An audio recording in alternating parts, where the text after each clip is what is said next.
Première pourvoyeuse d'emplois en Wallonie-Picarde, l'industrie agroalimentaire occupe 20% des travailleurs de la région. C'est un secteur en pleine croissance déjà depuis plus de 30 ans.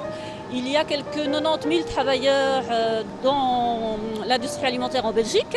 Et en fait, on est le premier secteur en matière d'emploi. Ici, dans la zone de la Wallonie-Picarde, c'est près de 3 500 travailleurs qui occupent des postes dans l'industrie alimentaire. Quasi ex aequo, le secteur de la chimie ne se porte pas plus mal. Il compte une trentaine de sociétés en plein développement sur notre territoire. Ce sont des entreprises de la pharmacie, ce sont des entreprises de la chimie, des entreprises de la détergence, des entreprises de la chimie verte également. Donc le secteur est très diversifié en Wallonie-Picarde et nous employons dans les entreprises du secteur plus de 3 500 personnes. L'abrutissant travail à la chaîne, caricaturé dans les temps modernes, a peut-être joué un mauvais tour à l'image de l'opérateur de production. Un poste mal défini, mais pourtant bien plus riche qu'il n'y paraît. Et les concepts de production, de travail à la chaîne, etc. sont associés à du travail peu qualifié et donc peu valorisé. On a l'image de Charlie Chaplin. Exactement, je pensais justement à cette image-là. Alors que maintenant, les métiers ont quand même fortement évolué grâce à la technologie. Et donc, ce ne sont plus du tout des métiers peu valorisés. Au contraire, ils demandent de très grandes compétences techniques, très pointues, pour pouvoir gérer leur outil de production qui est lui-même très complexe.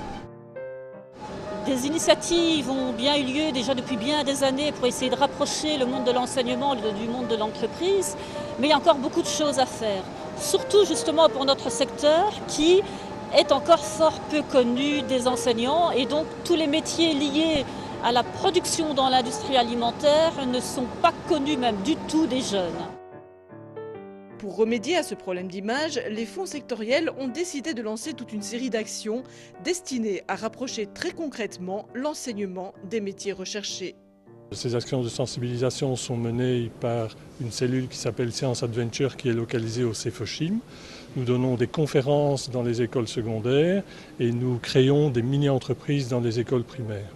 D'autre part, nous avons mis en place un centre de formation professionnelle qui s'appelle le CEFOCHIM, qui est localisé à Senef et qui dispense 140 000 heures de formation pour des demandeurs d'emploi et des travailleurs.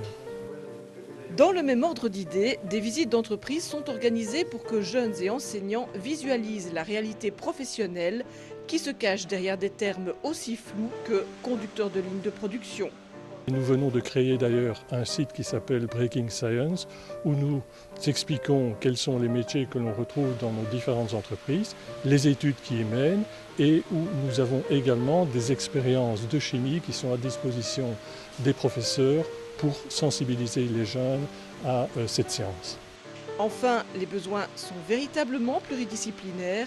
Les deux secteurs proposent toute une palette de métiers différents. Une formation ne mène pas nécessairement à un seul métier, mais à plusieurs métiers. Donc des jeunes qui sortent de filières techniques, électriciens, électromécaniciens, mécaniciens automaticiens, etc., peuvent se retrouver sur des lignes de production et c'est justement ce profil-là que les entreprises recherchent. Dire que le secteur est aujourd'hui porteur, les jeunes peuvent se tourner vers ce secteur-là. Nous avons fait une enquête au mois de juin sur les perspectives d'emploi dans le secteur et en région wallonne, nous avions 800 postes ouverts, ce qui prouve le dynamisme du secteur.